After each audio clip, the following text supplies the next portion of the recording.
Folks, I want to jump into our second story because it's important. I'm not going to read the ad today. It's funny, but it's like, come on. I'm done giving their scheming any more support. I'm good. We don't want that. I think that we need to talk about the things that matter, the things that affect you, the things that could affect you if you plan on going out New Year's Eve. Folks, as it's approaching, there's heightened concerns over terrorism in several major cities worldwide.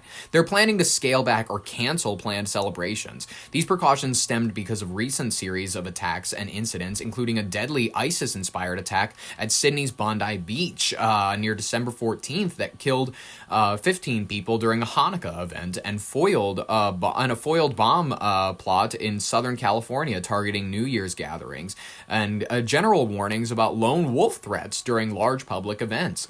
Authorities cited risks of attacks on crowded events and venues, potential stampedes, and crowd disorder as key factors in their decision to issue a warning. So, if you were planning on going out, say to celebrate the Stranger Things season 5 finale, which, I'll give my opinion on that, whatever.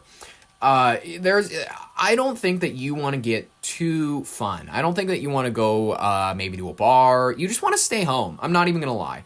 Going outside is way too dangerous right now. I think that you will get Luigi Mangione if you are someone who works in a corporate situation. If you are just looking to go out and party, Pulse nightclub shooting, Las Vegas shooting. Let me be honest with you. Fun kind of died around the turn of the century. Ever since, the 2000s, maybe, the party scene isn't real. The party, your boomer and Gen X parents show you old movies of, it's 16 again, or whatever, John Hughes movies or whatever, where there's these people with the fluffy hair and whatnot and the bomber jackets, and they're dancing, they have red cups, and they're just kind of haha, no you, and they're laughing, they're having fun. Parties don't really happen like that. After 2008, everybody sits on their phone, everybody kind of texts, everybody just kind of is half present all the time, everybody is half awake, everybody's either on drugs or is actively just not involved in whatever's going on around them because of their phone. It's so rare to find a moment where anybody is authentically really present in the moment. Unless you want to go to Coachella, which is the if you want to have sex in the mud, which I'm ew, STDs, gross. That's disgusting. I'm not I've never understood the appeal of Coachella. It's you want to get stuck in a teepee in a fucking mudslide. I'd rather not. That doesn't sound like a good time to me out in the desert and when it's all wet and slippery. It's creepy. I don't want to do Molly with some lady named Desiree. It creeps me out. I'm not even going to lie. Major cities like New York, the Times ball drop, Los Angeles, New Orleans, they're preceding events under heavily bolstered security, including thousands of police officers, vehicle barriers, and in some cases, National Guard support. That's, wow. Fun is dead. I don't think you should be going to bars. I think bars are, unless it's an old man bar. If you're at an old man bar for New Year's Eve, you're going to have a good time. The only thing that's safe nowadays is old man circles. I'm sorry, old men, especially boomers. Boomers used to be a little dangerous when they were in their 50s, 60s, when they still had a bit of fight to them. Now they're in their 70s, they're in their 80s. They can't be creepy with you anymore. And if they are, it's kind of charming. When grandpa makes a weird comment towards you, it's you just go put that mustache back in the beer. It's not even it's a joke. You know what I mean? I'm not even gonna lie to you.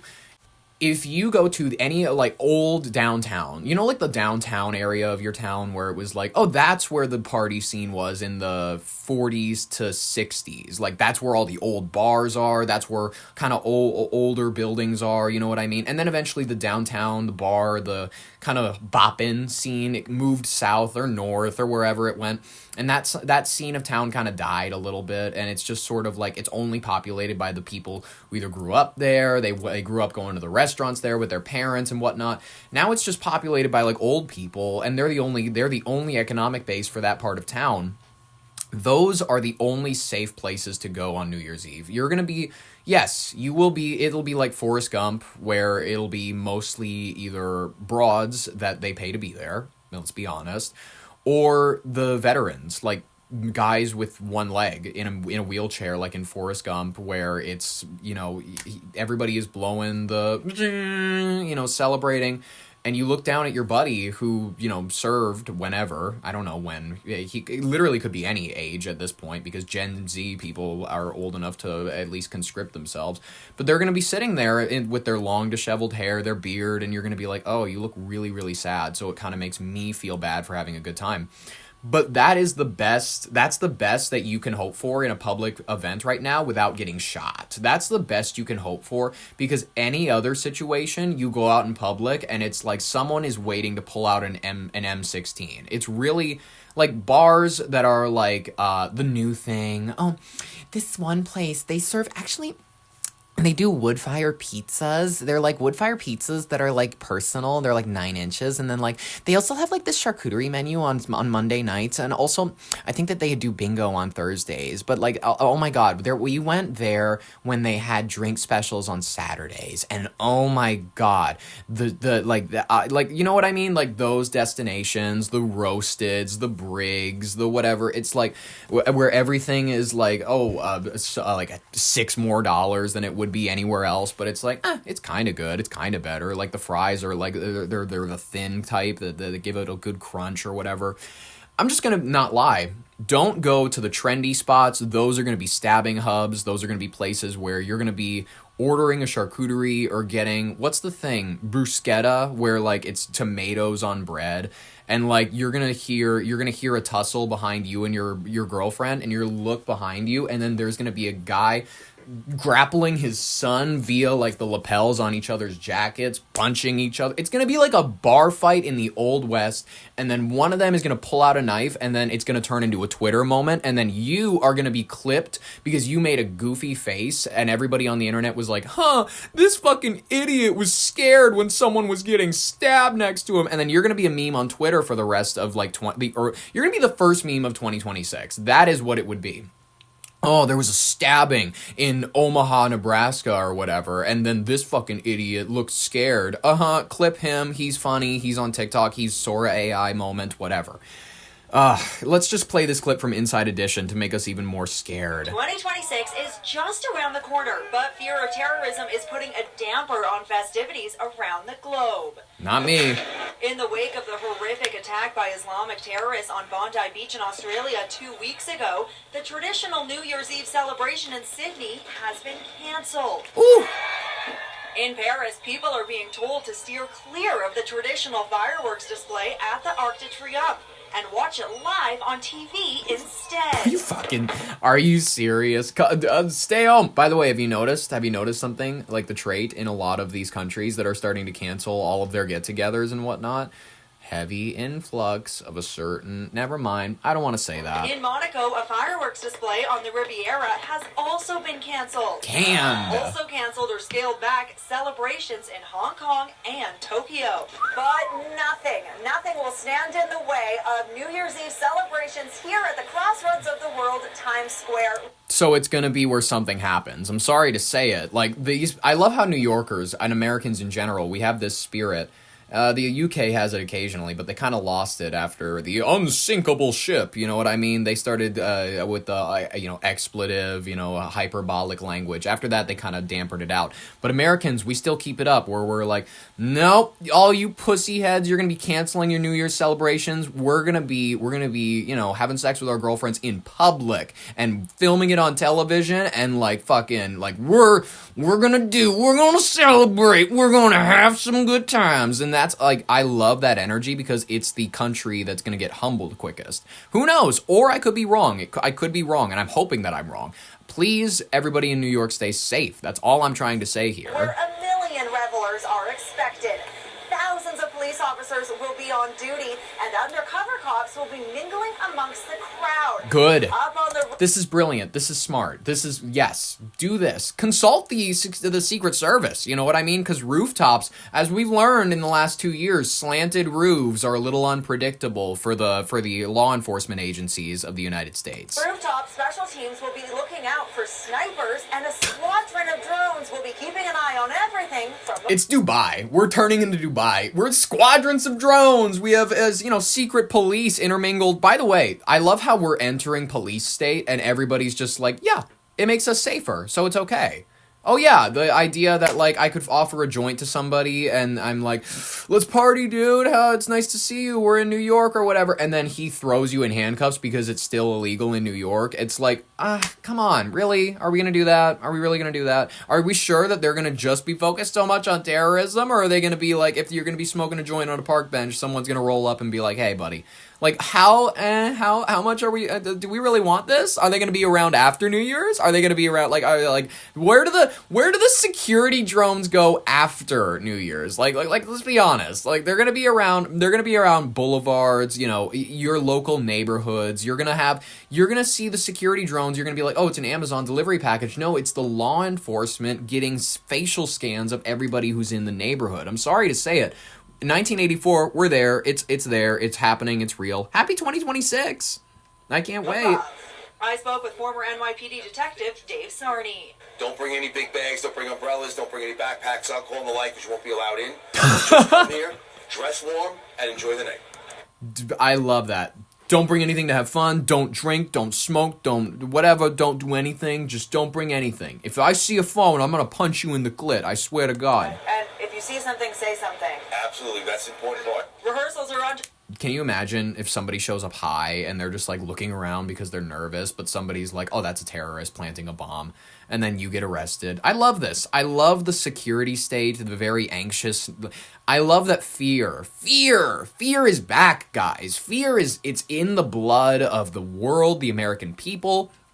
We're all nervous about Islamic terrorists, skinhead, white nationalist, Christian teenage boys that are angry driving up from Georgia. We're nervous. We're anxious. We're scared. And it's kind of, I don't know what to say. I've been saying that we're back in the 70s, the late 60s, the 60s, where the culture is kind of fracturing after this moment where of a big assassination, key figures are dying, there's political unrest, there's hippies are back, you know what I mean, but they're dyed hair, or they're like Christians praying outside of TPUSA conferences and whatnot. It's like, and they're worshiping this woman with a painted on smile with a fucking, her hair looks like a wig. I'm sorry, Erica, it's been long enough. I'm allowed to criticize you freely now. I'm sorry, you're no longer the mourning lady. You were no longer the widow in black the moment you stepped out on stage wearing all white, looking like Ozzy Osbourne with the fucking flaming fireworks and shit like that. I'm sorry. I think it's like whatever. I'm getting off of track, but be anxious. We're in a time of fear, or a time of real fear again. We're in the 1970s again. That's at least my theory. I will be known as like a key figure to look back on with that decree. Who knows? Let's see. Underway for that iconic ball drop, and the ball is brand new with 5,000 Waterford crystal discs capable of complex light displays. Gives a shit. They're like, the ball is new. It's like, who really gives a shit? I'm gonna be so honest with you. No one cares about the New Year's ball this year. No one's going to be looking at it. They're going to be looking at their screens watching Stranger Things, ladies and gentlemen. The Stranger Things final trailer just dropped a couple hours ago. I haven't even seen this bitch yet. Let's check it out. I need you to fight. There's Hopper talking to... Oh my god. Okay, so Hopper's like, I need you to fight one last time. Why does he have ale on his name? No, never mind. I thought that it said Heflin Ale on his hat, but it says Alk, I think. Anyways, he's talking to 11. Has anybody else noticed that? And I'm sure you have. Millie Bobby Brown, serious work done. Like really, 11, the little girl with the shaved head. She's not little anymore. She's like my age. Which actually no, she's a year younger than me. All the other kids are my age. But what's it called?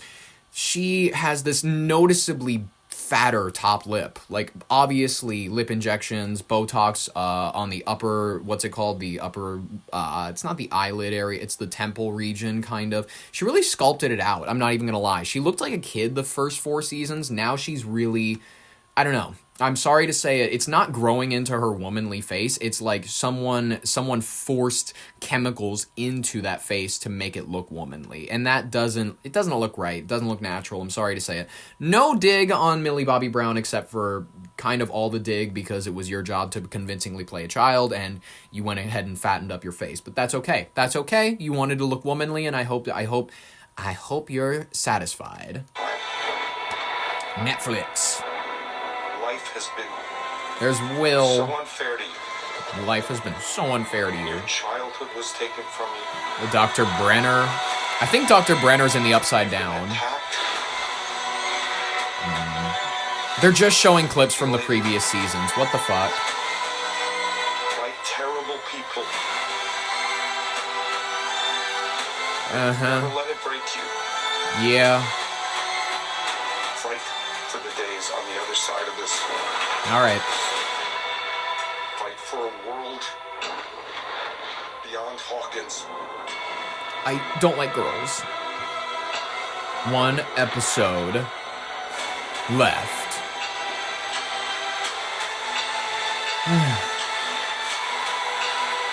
Let's end this, kid. Let's end this, kid. Mother of God. Stranger Things 5. The final episode.